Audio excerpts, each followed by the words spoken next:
Let me give you some pro tips and tricks on playing Dragon Blade.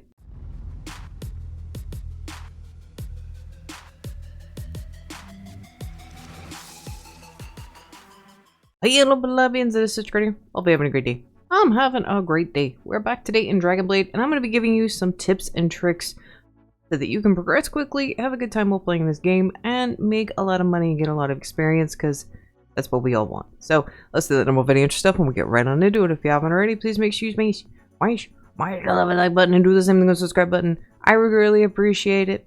And Wizard's Bad Eyes would too.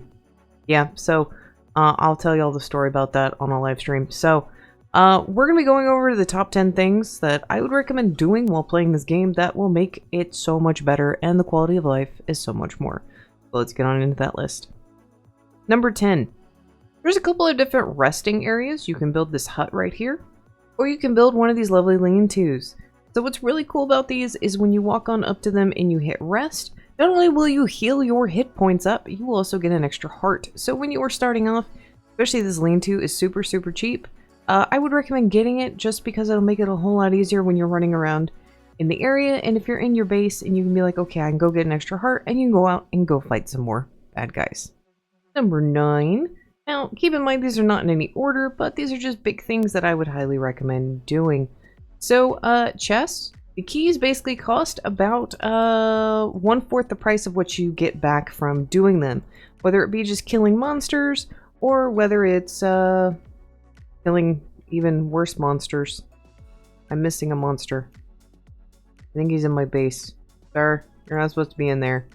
So always make sure that if you have the cash, go and kill especially a couple of the easier chests early on, because you're going to get a lot of resources like monster hide, which even if, you know, you're done with the game like I am pretty much, you can always use that for other stuff.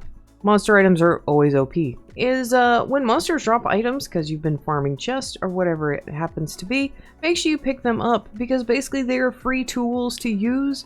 You get XP for using them, and if they break, it's They don't give that many like coins if you try and sell them.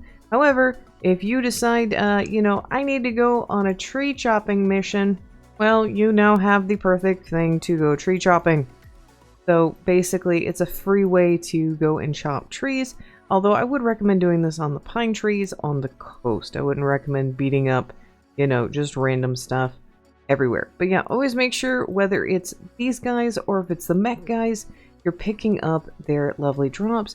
Also from the higher end skeletons that drop the lovely shields, make sure you pick those up as well. So, and when you're done with it and the item does break, you can always just drop it on the ground. And the next time you log off, it will despawn. The next thing, this has to do more with movement than anything else, is 1. Build yourself one of the jaunts for your lovely area, so that when you're not having to travel all over the map trying to teleport, you know, if you're wanting to go from here to here, yeah, don't do that. The other big thing I would recommend, and also included in this, is make sure you go unlock all the other jaunts, because it'll make traveling around the map, getting resources, so much easier, and it's so easy to do. For our next one, you need to make sure that as soon as possible, you make monster wings. They're wings for gliding. So these things are super OP because they do help you travel, especially when you're falling from the mountains. And I mean, it's really nice because it just helps with overall movement, and it's not that expensive. Like 2 monster hides and a bronze ingot. Like, that's super cheap. There's no reason not to have one of these ever.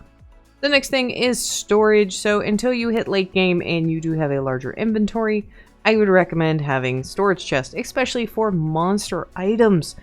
Monster items, other than, you know, these lovely things, they can take up a lot of inventory space. So make sure you get some storage. Monster eyes especially. I do believe it's the same for most of them. They only store 4. You do need some of these for crafting potions, which are more of the high-end items, so I would always keep a few of them around. Otherwise, you can probably sell some of the others. But yeah, having storage chests, big thing. Don't make them off center like Sister did. That was just bad. And our last 3 things are kind of big no-brainers. One of the easiest and most effective weapons to use is the bow. So it's really, really nice, lets you stay out of combat. It's really cheap for the first one, the wooden bow. Super, super easy to make. And when you're making arrows, you can make an absolute ton for very, very little. The flimsy arrows, which is still the ones I use, just require flint and sticks. So you should always have, I have, 674 of them. I went and fought Ziggurat with them. Always make sure you have arrows. Always make sure you have a bow, because it's really nice, especially if you need to farm mob drops. You can just sit from a distance and shoot the mobs. So you can actually get far enough away from the mobs that they will pretty much ignore you. And it's really, really easy to level up. Also, if you miss, so my arrow over there just a second ago really overshot, I may actually be able to find it on the ground. Nope, I cannot. I'm not even going to keep looking for that. We're going to head on back. Rose bushes. So rose bushes are really, really nice because they give you two items. They give you sticks and they give you wild rose. So wild rose is used for one of the best healing items in the game, and that is the health potion. It gives you plus 30 hearts, which when you start getting a maxed out health bar is so much better than trying to eat, 1,000 truffles, okay? I have literally sat there for like 2 minutes trying to eat that. Now, if you already have a little hut at your house, that shouldn't be too big of a problem. But yeah, I would definitely recommend getting a health potion, especially if you're farming up legendary chests solo. Yeah, that would be my recommendation. Go invest a little bit of time in getting some health potions. So early on, make sure you are always getting the rose bushes so that later on you don't have to keep scouring the entire map for these things. You also can use mob weapons to break them instead of just sitting there for a second, but that's easy. And last but not least is a simple one. We go up to the mountains, we're searching for ores, we're searching for all kinds of other things, and one of the things that we start looking for, gold, silver, we need stone. Don't ever go mine the stone ores, okay? I'm going to show you the fastest way to get stone in the game. And also you can level up really quick doing this. You're going to terraform the sides of the mountain. So while you are up here trying to get some of these ores, just kind of come back on in here and just start destroying everything. You're going to fill up your inventory really quick because these things only stack for a stack of 20.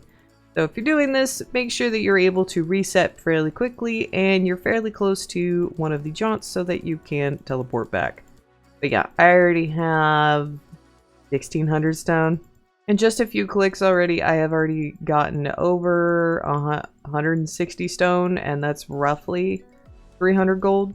And when you reset your map, this all goes away. So if you're worried about, that you're going to cause the great collapse of the mountain, or you're not going to be able to terrain around anymore, when you leave the map, so make sure you're also doing this on a private server, by the way, guys. So big tip on this, make sure you're doing this on a private server, because if not, and you destroy the map, I don't think people are going to appreciate getting onto that server. I already have 600 gold worth of stone. Super, super easy. Although I do have double drops, but super, super easy way to get XP and to get stone. So I now have more stone than I will ever need. So plebs, hopefully all these tips were helpful, getting you going. And if you haven't already, gotten pretty far in the game, hopefully this will kind of help ease some of the burden. I know this game's kind of really grindy. I've really been enjoying it. Literally been playing non-stop for about the past 3 days, trying to get everything done. Because I'm digging the dragon armor and stuff. And there's a bunch of other stuff in the game, like customization. You can color your armor, stuff like that. And I really, really like that. So the hunt now is on for and I need another dragon. And because I haven't shown the video of me defeating Ziggurat yet for y'all, because I did actually do that. And I want a nightmare. I want one of the nightmare horses. So plebs, thank you for making it to this part of the video. I greatly appreciate it. And I will see y'all next time. Bye!